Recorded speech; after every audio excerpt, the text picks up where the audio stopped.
না, দেখেন, এই যে আমি আপার কাছে শ্রদ্ধা রেখে ওই কথাটা একটু বলছি যে আমাদের দেশে বাসর সরকারি নিউজ এজেন্সি, সেখানে রিপোর্ট হয়েছে এই বাইরের যে বলা হচ্ছে যে পোস্টাল ব্যালট ভোটের রেজাল্ট পাল্টিয়ে দিতে পারে।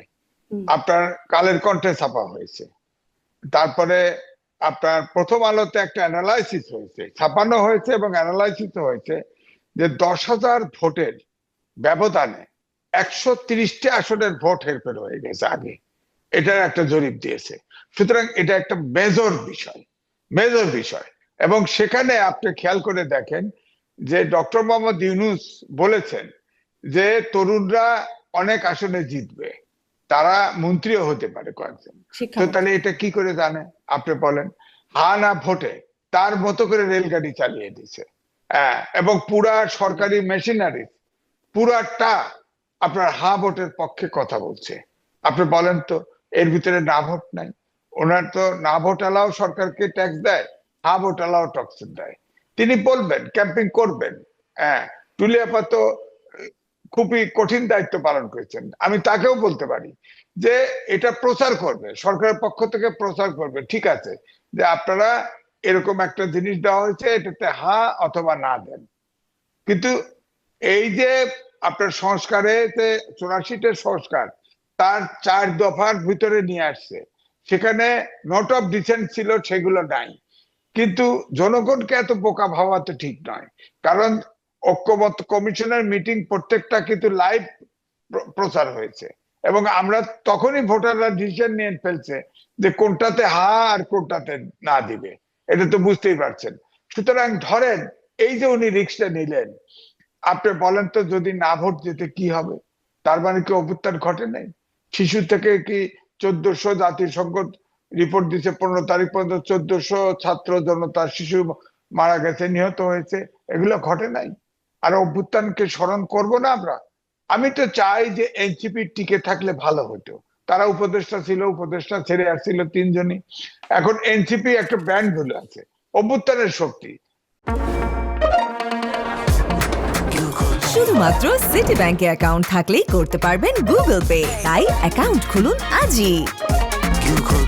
52 সাল থেকে প্রত্যেকটা আন্দোলনে তরুণরা অগ্রভাগে ছিল, কিন্তু কোন তরুণরা নেতৃত্ব এত বিতর্কিত হয় নাই। আবার তরুণরা সরকারেও অংশগ্রহণ করে নাই।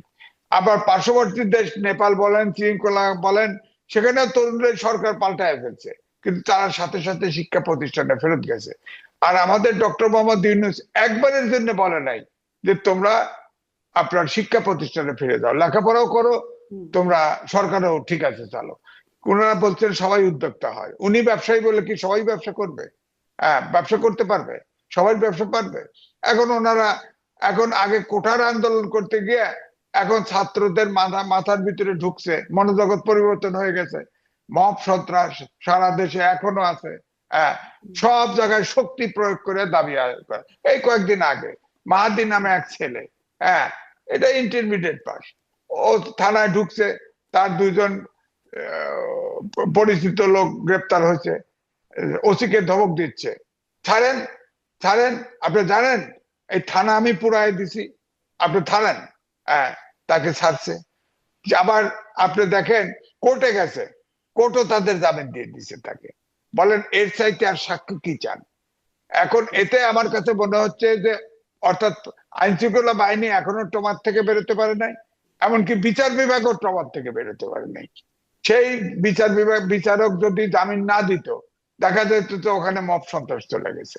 সুতরাং এই দেশের যে যুব সমাজের যে মনোজগতের যে পরিবর্তন এই ডক্টর মোহাম্মদ ইউনূস ঘটিয়ে দিছে। হ্যাঁ, এরপরে আপনি খেয়াল করে দেখেন, এখন আর কোন ছাত্র লেখাপড়ার দিকে মন নাই, জি।